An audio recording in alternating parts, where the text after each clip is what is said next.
السلام علیکم، میں ہوں دل اور آپ ہمارے یوٹیوب چینل دیکھ رہے ہیں نیم اردو بائی عدیل۔ آج کے اس ویڈیو میں بات کرنے والے ہیں امامہ نام کے بارے میں۔ امامہ نام کی لڑکیاں کس طرح کی ہوتی ہیں، ان کا معنی کون سا ہوتا ہے، لکی نمبر وغیرہ مفید باتیں کون سی ہوتی ہیں، تو سب کچھ آپ کو بتائیں گے، تو آپ سے ریکویسٹ ہے کہ ویڈیو لاسٹ تک ضرور دیکھیے گا۔ سب سے پہلے بات کر لیتے ہیں ان کے معنی کی، جس کا معنی ہے پیارا چہرہ۔ اگر تخلیقی زبان کے بارے میں بات کریں تو یہ ایک ہندی اور مسلم دونوں کے لیے یہ نام جائز ہے۔ اگر تخلیقی زبان بتا دیا ہے، جنس کی بات کی جائے تو جنس لڑکیوں کے لیے انعام ہے۔ اگر ہم اسلام کی لکی نمبر کی بات کریں تو اس کا لکی نمبر 5 مانا جاتا ہے۔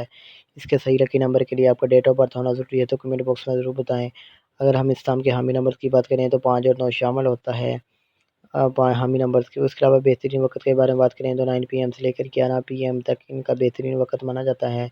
اگر ہم اسلام کے موافق دن کی بات کریں تو اتوار اور منگل شامل ہوتا ہے۔ اصول زندگی کے متعلق بات کریں یعنی اسلام اور لڑکیاں کیسی ہوتی ہیں، تو آپ حالات کا مقابلہ کرنا چاہتی ہیں، چاہے جتنے بھی لوگ آپ کے مخالف ہوں، آپ اپنی بات پر قائم رہنا چاہتی ہیں۔ اگر ہم اسلام کے حاکم سیارے کی بات کریں تو سیارے میں پلوٹو شامل ہوتا ہے۔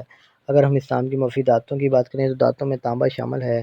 اگر ہم اسلام کے موافق رنگ کی بات کریں تو سرخ، زرینما، ہلکا سبز رنگ شامل ہوتا ہے، اور اس کے علاوہ موافق پتھر میں پخراج شامل ہے۔ اگر ہم اسلام کے متبادل موافق پتھر کی بات کریں تو گردہ، سرما پتھر، فیروزی پتھر، مرجان، ہجرت، ساج پتھر وغیرہ شامل ہوتے ہیں۔ اگر آج کی ویڈیو آپ کو پسند آئی ہو تو پلیز ہمارے چینل کو سبسکرائب کر لیں اور